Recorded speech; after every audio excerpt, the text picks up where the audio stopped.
Hi everyone, we're going to do another perfectly elastic momentum collision. So here goes. Two railroad cars are coupled together and rolling along a straight stretch of track at 1.20 meters per second. A third car with a velocity of 3 meters per second comes up behind them and rams into them. All three cars couple. What is the final velocity of the coupled cars if all of the cars have a mass of 20,000 kilograms? So remember, momentum is like diet commercials. The momentum before is going to be equal to the momentum after. So let's draw a picture so we can visualize what's going on. I have two railroad cars, and each one of these weighs 20,000 kilograms. So 20,000 kilograms, 20,000 kilograms. They are traveling in this direction at 1.20 meters per second. A third car is going to come up behind them and is going to hit them going 3 meters per second.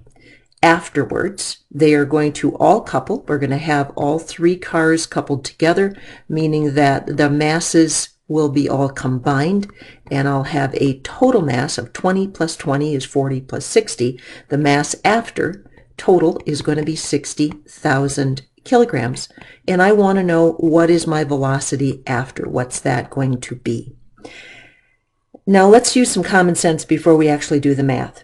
If this pair of cars is going 1.2 and this car is going 3, we know that after the fast car rams the slower cars, the group of them are going to be going at a velocity faster than 1.2 but slower than 3. So we know the range of the right answer. It's going to be somewhere in here. So let's figure out what it's going to be. Very often in momentum, each object is given its own m1v1, and very often 1 is used for one mass and the other object is mass 2.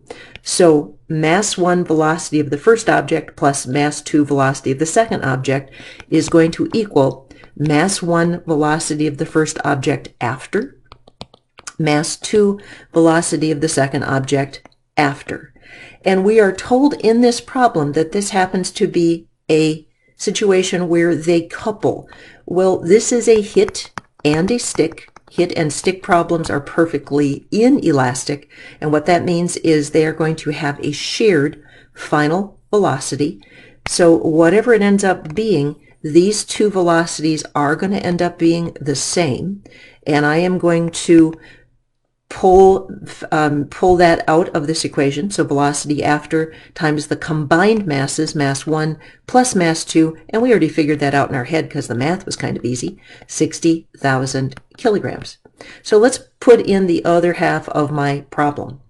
Mass 1 is 20,000 kilograms. Velocity 1 is 3 meters per second. Mass 2, mass 2, 20 plus 20, 40,000 kilograms, and velocity 2, 1.2 meters per second. Forgive me for not writing down all my digits. I'm trying to squeeze it in a little space. Question. Do I have to label, I've got a collision here, do I have to label one of these as positive and one of these as negative? No, I do not. And the reason I do not is because of the fact all the motion is in one direction. I'm going to define that direction as positive, so I can keep all my velocities positive. Now, when I do this, 20,000 times 3, well, this is going to be 60,000 kilogram meters per second. 1.2 times 40,000, that's going to be 48,000 kilogram meters per second. When I add those together, I get 108,000 kilogram meters per second, and all of that is going to be equal to, I'm going to pull this down, velocity after times 60,000 kilograms. So my velocity afterwards is going to be 108,000 kilogram meters per second divided by 60,000 kilograms. Kilograms cancel. I'll end up with meters per second, which is lovely, and I ended up with a speed of 1.8 meters per second. Okay, so that's my combined velocity of the whole conglomeration afterwards. But there's a part B. So let's do part B. And part B says this: what percentage of the energy is lost during this collision? There is a certain quantity of kinetic energy within this system, and my system consists of my 3 train cars. And I want to look at the amount of energy before and the amount of energy after. So let's do that. And I'm going to start on a clean piece of paper. So the kinetic energy before the collision is going to be the kinetic energy possessed by the first set of train cars plus the kinetic energy possessed by the second train cars. And that's going to give my total before. So kinetic energy of that first train car is going to be 1/2 its velocity ahead of time. Kinetic energy, one more time, 1/2 mv squared. Mary was going off into the pucker brush here. So 1/2 the mass. The first one single car is 20,000 kilograms. The velocity of the first car was 3 meters per second squared, plus the kinetic energy of the pair of cars, 1/2. Mass of the pair was 40,000 kilograms. And beforehand, the velocity was 1.2 meters per second. And I've got to square my velocities. When I do the math for that, I end up with a kinetic energy before that equals 118,800 joules. That's my kinetic energy before. Now, kinetic energy after is going to be the combined all 3 of my train cars that are coupled together. So this is going to be 1/2 the total mass, 60,000 kilograms, and my after velocity, 1.8 meters per second, quantity squared. My after kinetic energy ends up being 97,200 joules.